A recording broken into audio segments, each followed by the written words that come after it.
오늘 본문 말씀은 출애굽기 12장 21절부터 28절입니다. 출애굽기 12장 21절부터 28절입니다. 함께 봉독하도록 하시겠습니다. 모세가 이스라엘 모든 장로들을 불러서 그들에게 이르되 너희는 나가서 너희의 가족대로 어린 양을 택하여 유월절 양으로 잡고 우슬초 묶음을 가져다가 그릇에 담은 피에 적셔서 그 피를 문 임방과 좌우설주에 뿌리고 아침까지 한 사람도 자기 집 문 밖에 나가지 말라. 야훼께서 애굽 사람들에게 재앙을 내리려고 지나가실 때에 문 임방과 좌우 문설주의 피를 보시면 야훼께서 그 문을 넘으시고 멸하는 자에게 너희 집에 들어가서 너희를 치지 못하게 하실 것임이니라. 너희는 이 일을 규례로 삼아 너희와 너희 자손이 영원히 지킬 것이니 너희는 야훼께서 허락하신 대로 너희에게 주시는 땅에 이를 때에 이 예식을 지킬 것이라. 이후에 너희의 자녀가 묻기를 이 예식이 무슨 뜻이냐 하거든 너희는 이르기를 이는 야훼의 유월절 제사라. 야훼께서 애굽 사람에게 재앙을 내리실 때에 애굽에 있는 이스라엘 자손의 집을 넘으사 우리의 집을 구원하셨느니라 하라. 하매 백성이 머리 숙여 경배하니라. 아멘. 오늘은 구약 속의 그리스도 11번째 시간으로서 유월절 어린 양 예수 그리스도 제목으로 함께 은혜 받도록 하겠습니다. 지난 시간까지 요셉이 그의 형들과 또 아비 야곱 그리고 막내 동생 베냐민을 만나는 이야기를 통해서 그 이야기 안에 어떻게 우리가 예수 그리스도를 발견할 수 있었는지 함께 나누었고 은혜를 나누었습니다. 오늘 본문 말씀은 그렇게 세월이 흘러서 애굽으로 왔던 그 요셉의 가족 70명의 이스라엘 후손들이 하나님의 축복하심에 따라서 그 수가 엄청나게 늘어난 이야기로 시작합니다.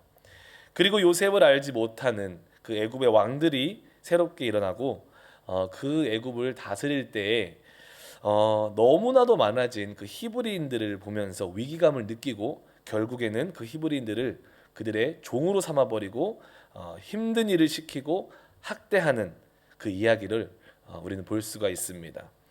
구름 한 점 없는 하늘 아래에서 하루 종일 타는 듯한 그 태양을 쬐면서 바로를 위한 국고성 비돔과 라암셋을 건축하게 합니다. 너무 오랜 노동과 고생 가운데 이스라엘 민족은 지치기 시작했고 이스라엘 자손들은 자신들의 처한 그 불행과 그 상황과 처지를 하나님께 호소하기 시작합니다. 그래서 출애굽기 2장 23절에 이렇게 말하십니다. 여러 해 후에 애굽 왕은 죽었고 이스라엘 자손은 고된 노동으로 말미암아 탄식하며 부르짖으니 그 고된 노동으로 말미암아 부르짖는 소리가 하나님께 상달된지라. 이는 결코 하나님이 그들의 고통과 수고를 모르고 있었던 것이 아니라 그들이 그 처한 상황 가운데에서 직접 하나님께 부르짖기를 하나님은 기다리고 계셨다라는 것입니다. 하나님은 이미도 그 자신이 선택한 백성을 구원하실 계획을 갖고 계셨습니다. 고린도전서 10장 11절에 이런 말씀이 있습니다. 그들에게 일어난 이런 일은 본보기가 되고 또한 말세를 만난 우리를 깨우치기 위하여 기록되었느니라. 그들이 노예 상태에서 겪은 고뇌와 고통과 그런 어려운 삶은 지금 우리에게도 죄와 사단의 속박에서 헤어나오지 못하는 우리의 죄인된 상태를 알려주고 있다는 것입니다. 더 나아가서 우리가 부르짖어야 할 분은 누구인가? 우리에게 구원과 자유를 주실 수 있는 유일한 분은 누구인가? 바로 야훼 하나님이심을 이들의 이야기를 통해서 가르쳐주고 있는 것입니다. 하나님은 이스라엘 민족을 애굽에서 구원하시기 위해서 모세를 이스라엘의 지도자로 세우십니다. 그리고는 모세를 바로에게 보내서 내 백성을 보내라라고 말하기 시킵니다. 하나님은 이렇게 우리를 구원하시는 하나님이심을 믿습니다. 아멘. 우리 한 사람 한 사람을 하나님은 구원하고자 하십니다. 할렐루야. 하지만 우리는 그 이후의 이야기를 너무나도 잘 알고 있습니다. 바로는 결코 쉽게 이스라엘 민족을 보내주지 않고 오히려 더 고된 일을 주고 더 그들을 속박하는 이야기를 우리는 잘 알고 있습니다. 이 모습은 어떤 것을 깨닫게 해주냐면 하나님은 우리를 반드시 구원하시지만 사단도 결코 만만치 않다라는 것을 깨닫게 해줍니다. 우리가 사단이 우리 인생 가운데 하는 일을 보면 그런 것 같습니다. 어떻게든 그 사단은, 우리의 원수 마귀는 우리가 예수 그리스도께로 나아오는 그 길을 더욱더 방해하려고 합니다. 우리가 주님께 가까이 나오려고 하면 가까이 나올수록 사단은 더욱더 그 길을 방해하는 것을 볼 수가 있습니다. 하나님께 나아가지 못하게 하기 위해서 그들을 이전 상황보다 더욱더 불행하게 만들 때도 있고 더 그 삶을 바쁘게 만들어 버릴 때가 많다는 것입니다. 이스라엘 민족은 그런 상황 가운데 아니나 다를까 모세를 원망하기 시작하고 그들에게 돌을 던져서 죽이려고까지 하죠.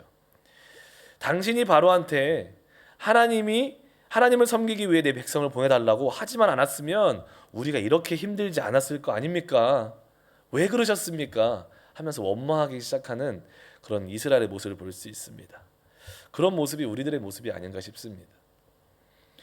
사단은 여전히 오늘도 우리들에게 동일한 방법을 쓰고 있습니다. 우리의 유일한 구원이신 예수 그리스도께 나오려 할 때마다 이상하게 우리 모두가 경험해 보셨을 것 같은데 마음 상하는 일이 생기지 않습니까? 주님께 나오려고 하는데 이상하게 마음이 상하고 기분 나쁜 일이 생기고 바쁜 일이 생깁니다. 꼭 교회 가기 싫게 만드는 일이 발생합니다. 꼭 말씀을 읽지 못하게 하는 상황을 만듭니다.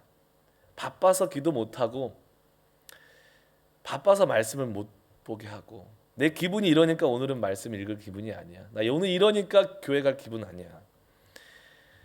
그럼에도 신기한 것은 바빠도 다른 건 다 하는 내 자신을 발견합니다. 꼭 기도의 자리, 말씀의 자리는 타협하는데 다른 건 다 하고 있는 제 자신을 발견할 때가 많이 있습니다. 더 안타까운 것은 오히려 그렇게 타협하면서 마치 내가 큰 이득이라도 본 것 마냥 그렇게 살아가는 우리들의 모습을 발견할 때가 참 많지 않습니까? 근데 더 신기한 거는 그런 어떠한 마음 상함과 바쁨 가운데에서 사단이 던져주는 그런 미끼들 가운데에서 지지 않고 오히려 더 그런 상황 가운데 교회에 나가서 기도의 자리에 앉을 때 신기하게 그때 하나님의 엄청난 은혜가 임하는 것을 경험합니다. 너무 바빠서 할 일이 많은데 그럼에도 나의 인생의 우선순위는 하나님의 말씀이다 라는 마음을 가지고 내 골방에 들어가서 그 말씀 앞에 앉을 때 꿀송이보다도 더 단 하나님의 말씀을 경험할 때가 있지 않습니까? 우리가 우리 인생 가운데 이 사단이 던져주는 미끼 앞에서 지지 않기를 소망합니다. 승리하기를 소망합니다. 바로가 10번이나 마음을 강팍하게 하면서 이스라엘 민족 보내는 것을 방해하듯이 사단은 하나님의 우리를 향한 구원을 대항해서 계속해서 저항합니다. 그러나 하나님은 그런 모든 저항을 한 번에 잠잠케 할 수 있는 최후의 비장의 카드를 사용합니다. 그것이 뭐냐면 바로 유월절 어린 양입니다. 하나님은 애굽의 모든 집을 방문할 것이고 모든 장자의 죽음과 심판을 그 위에 내리실 것이라고 말씀하셨습니다. 그 결과 한밤중에 갑자기 모든 집에 장자가 죽게 되었습니다. 그러나 하나님은 모세에게 일러서 그달 10일에 그 가족을 위해 흠없는 온전한 어린 양을 집으로 가져오라고 그 백성들에게 명령을 합니다. 그것이 오늘 본문 말씀 21절입니다. 모세가 이스라엘 모든 장로들을 불러서 그들에게 이르되 너희는 나가서 너희의 가족대로 어린 양을 택하여 유월절 양으로 잡고 그리고는 3일간을 그 보살피던 어린 양을 14일의 저녁에 잡아서 그 피를 우슬초 묶음을 가져다가 거기에 적셔서 문 임방과 좌우 설주에 바르게 하고 뿌리라고 말씀을 합니다. 22절에 말씀합니다. 우슬초 묶음을 가져다가 그릇에 담은 피에 적셔서 그 피를 문 임방과 좌우 설주에 뿌리고 아침까지 한 사람도 자기 집 문 밖에 나가지 말라. 그 어린 양의 피가 발려져 있는 집은요, 그 멸하는 자로 그들을 멸하지 못하게 하실 것이라고 하나님께서 말씀을 또한 하십니다. 23절 말씀에 야훼께서 애굽 사람들에게 재앙을 내리려고 지나가실 때 문 임방과 좌우 문설주의 피를 보시면 야훼께서 그 문을 넘으시고 멸하는 자에게 너희 집을 들어가서 너희를 치지 못하게 하실 것임이니라. 아멘. 실로 하나님의 말씀대로 흠없는 온전한 어린 양을 잡아서 그 피를 문설주에 바른 집집마다 죽음의 영으로부터 구원을 받는 생명의 역사가 일어난 것을 볼 수 있습니다. 그러나 어린 양의 피를 바르지 않은 집마다 그 장자가 죽는 그런 죽음의 역사를 경험하는 이야기를 우리는 알 수가 있습니다. 여기서 장자의 개념이 상당히 중요합니다. 왜 장자만 죽었을까? 왜 다 죽이지 않고 장자만 죽였을까? 왜 그러냐면 히브리 문화에서는 첫 것은 전부이다라는 개념이 있기 때문에 그렇습니다. 그래서 장자가 그 가정에서 죽었다라는 것은 그 가정 전체를 멸망시켰다라는 의미가 있는 것입니다. 그래서 아브라함이 멜기세덱에게 자기의 소유의 10분의 1을 드리는 그 11조를 드리는 사건도 마찬가지입니다. 10분의 1을 드린다라는 것은 히브리인의 개념으로서는요, 나의 전부를 드린다라는 개념입니다. 내 전부는 나의 것이 아닌 하나님께 속해 있습니다. 내 생명을 구원하신 하나님께 나의 인생 전체가 속해 있습니다. 내가 가진 모든 재물이 주님의 것입니다.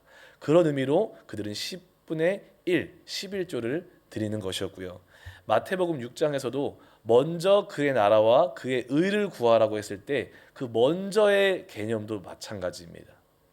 첫 번째 것이라는 의미가 담겨져 있습니다. 하나님의 나라와 그의 의를 먼저 구하라는 것은 하나님의 나라와 의를 구하고 다음 너네가 하고 싶은 건 마음대로 해, 이런 말이 아니라 너희들의 인생 가운데 하나님의 나라와 의를 구하는 것이 전부이다라는 거예요. 우리가 하나님의 나라와 의를 구하며 나아갈 때, 내 인생의 전부를 드리고 나아갈 때 하나님이 나의 인생의 전체를 책임져 주시겠다라는 말씀입니다. 그래서 피를 바르지 않아 장자가 죽었다라는 것은 그 집안 전체가 멸망했다라는 의미입니다.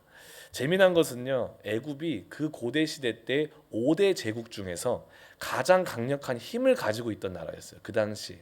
근데 이 장자의 죽음 사건과 이 이후에 이스라엘 그 노예들이 다 빠져나가는 사건 때문에 그 5대 제국 중에서 가장 약소한 나라로 전락해버리는 역사적 사실도 있다라는 것입니다. 하나님이 그렇게 그 나라를 징벌한 것을 볼 수가 있습니다. 이들이 죽음의 영으로부터 구원을 얻을 수 있었던 것은 결코 이스라엘 민족의 어떤 선행과 그들의 많고 적음에 있지 않았습니다. 오직 흠없는 어린 양과 그의 죽음 또한 그의 피를 통해서만 구원함을 얻을 수 있었던 것이었습니다. 이 6월절 어린 양과 그 피를 통해서 구원을 얻는 사건은 지금 우리들에게 예수 그리스도의 십자가 보혈로 말미암아 구원을 얻을 수 있다는 것을 예표하고 있습니다. 사도 바울은 고린도전서 5장 7절 하반절에 이렇게 말합니다. 우리의 유월절 양 곧 그리스도께서 희생되셨느니라 라고 말하면서 직접적으로 유월절 어린 양은 예수 그리스도를 가리키고 있음을 말씀해주고 있습니다. 그렇다면 우리들에게 궁금증이 생깁니다. 그러면 우리에게는 그 피를 우리 집 문설주에 바른다는 것은 어떤 의미를 가지고 있는 것일까? 그러면 나는 어떻게 이 구원을 얻기 위해서 그 어린 양의 피를 나의 집 문설주에 바르야 하는 것일까? 궁금해지기 시작합니다. 이는 어린 양이 이스라엘 자손의 장자를 위해 죽은 것과 같이 우리를 대신하여 십자가에 죽고 부활하신 예수 그리스도가 나의 구세주임을 믿고 내 마음으로 믿고 내 입으로 시인하여 이제는 예수님이 나의 삶의 나의 가정의 주인이십니다 라고 고백하는 것을 가리키고 있습니다. 로마서 14장 9절에 보면 이런 말씀이 있습니다. 이를 위하여 그리스도께서 죽었다가 다시 살아나셨으니 곧 죽은 자와 산 자의 주가 되려 하심이라. 예수님께서 십자가에서 죽고 부활하신 이유는 다시 한번 내가 주인 되어 있던 나의 삶에 찾아오셔서 나의 인생의 주인이 되어 주시기 위해서 십자가에서 죽고 부활하셨다는 것입니다. 그래서 예수 그리스도를 나의 구세주로 고백하는 것, 나의 주인으로 고백하는 것이 바로 나의 삶에, 우리 가정에 보혈의 피를 뿌리고 바르는 것임을 믿습니다. 여기서 중요한 사실은 피가 흘려진 것과 피를 우리 가정과 나의 인생에 뿌리고 바르는 것은 다르다라는 것입니다. 그날 밤 애굽 전역에 수많은 어린 양이 죽임을 당했을 것입니다. 그 피가 쏟아져 흘러나왔을 것입니다. 애굽 사람이든 이스라엘 사람이든 그 모습을 보았을 것이고 무슨 일이 일어나고 있는지 알았을 것입니다. 그 피를 볼 때마다 지금 쟤네들이 어린 양을 잡고 있구나, 어린 양이 죽임을 당했구나 라는 것을 그들은 알고 인지하고 있었을 것입니다. 물어보지 않았겠습니까? 왜 이렇게까지 하는 거야? 왜 어린 양을 잡는 거야? 그때 설명했겠죠.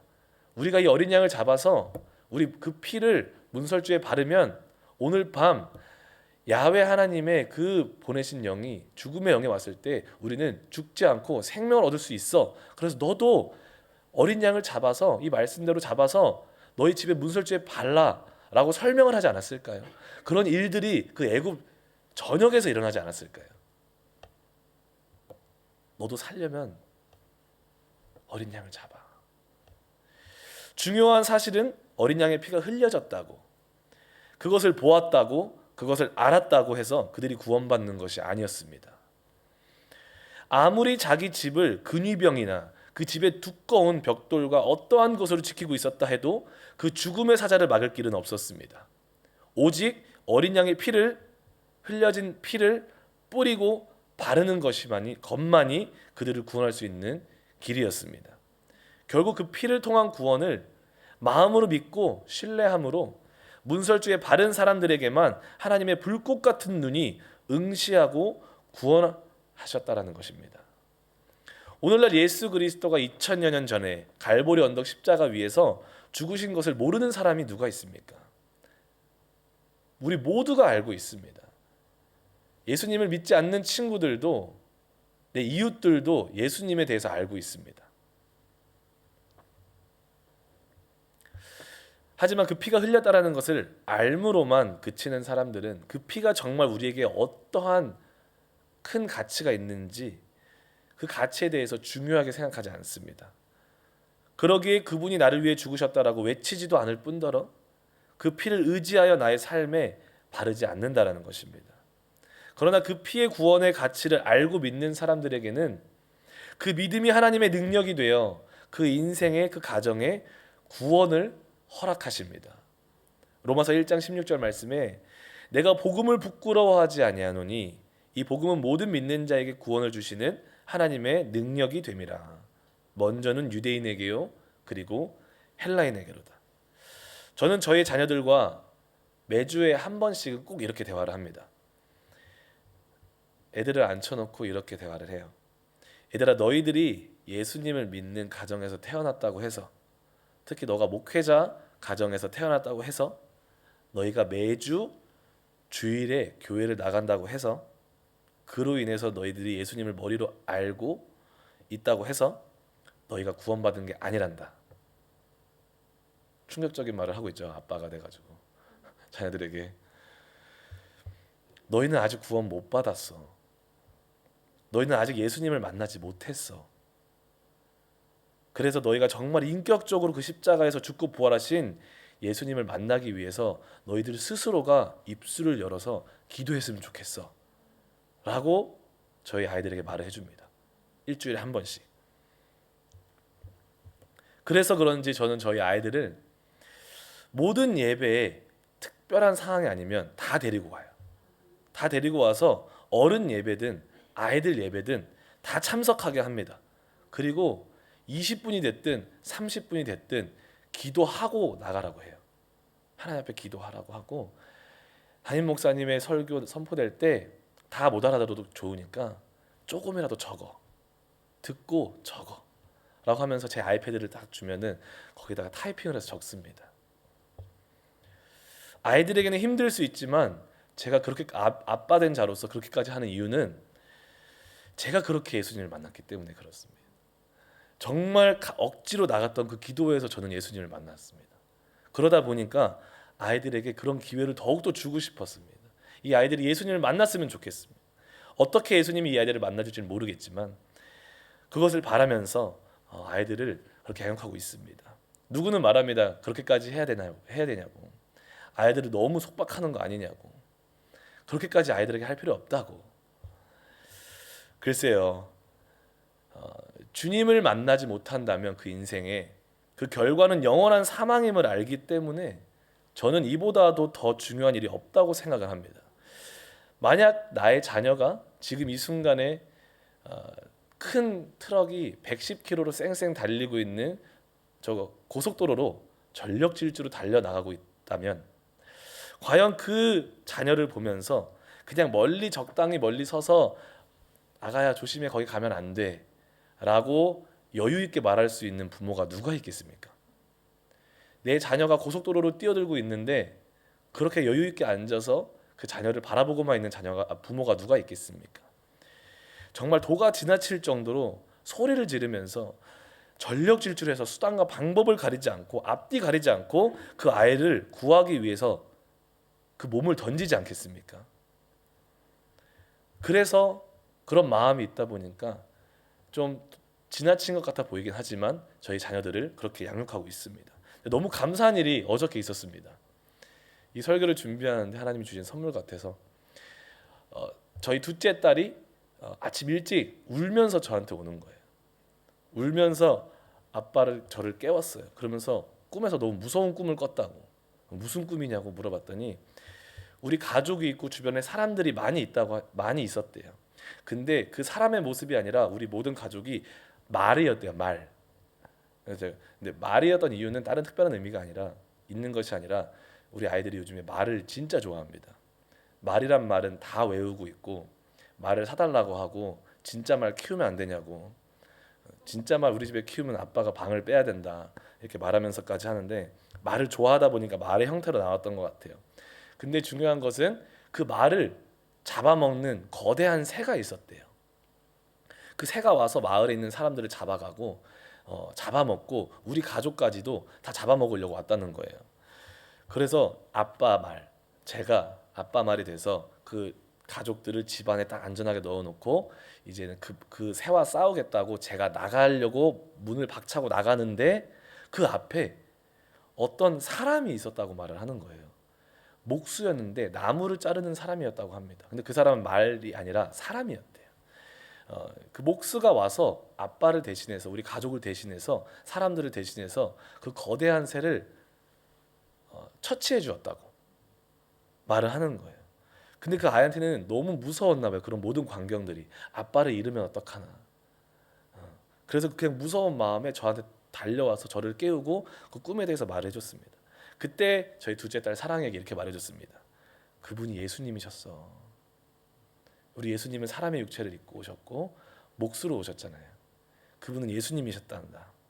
만약에 하나님이 한 번 더 그런 꿈을 꾸게 해주시거든 이렇게 너가 말했으면 좋겠어. 예수님 내 꿈에 찾아와 주셔서 감사합니다. 우리 가족을 구원해 주셔서 감사합니다. 이제는 주님을 나의 구세주로 나의 주인으로 영접합니다. 라고 그 꿈에서도 너가 고백했으면 좋겠단다 라고 말을 해줬습니다. 어저께 얼마나 감사했는지 몰라요. 그냥 흘러가는 그런 기도의 자리, 억지로 나온 기도의 자리, 아빠가 시켜서 하는 기도 같았었는데 이스라엘 민족이 그 고뇌 가운데 부르짖었을 때 응답하셨던 동일하신 하나님이 그 예배 가운데 나와서 그 조그만한 목소리로 조잘거렸던 그 아이들의 기도까지도 들으시고 그 아이들을 만나 주셨다라는 것이 너무 감사했습니다. 그렇게 이 어린 자녀들까지도 하나님이 구원해 주실 줄 믿습니다. 사랑하는 성도 여러분, 우리 모두는 죽음 앞에 무기력합니다. 죽음 앞에 아무것도 할 수 없는 그런 존재입니다. 내가 아무리 노력해도 아무리 착하게 살려 해도 아무리 많은 것을 나를 위해 쌓고 성취한다고 해서 그 죽음을 해결할 수 없는 것입니다. 그러나 우리가 구원을 얻을 수 있는 유일한 길은 성령으로 말미암아 흠없는 자기를 하나님께 드린 그리스도의 피입니다. 6월절 어린 양 예수 그리스도의 흘리신 피는 우리를 모든 죽은 행실에서 깨끗하게 할 뿐만 아니라 우리를 일평생에 살아계신 하나님을 성실하게 섬기게 해주실 것입니다. 오늘 이 하루 그 예수 그리스도의 보혈의 능력을 힘입어 모든 죄에서 자유함을 얻으시고 전심으로 야훼 하나님을 섬기시는 하루가 되시기를 주님의 이름으로 축복합니다.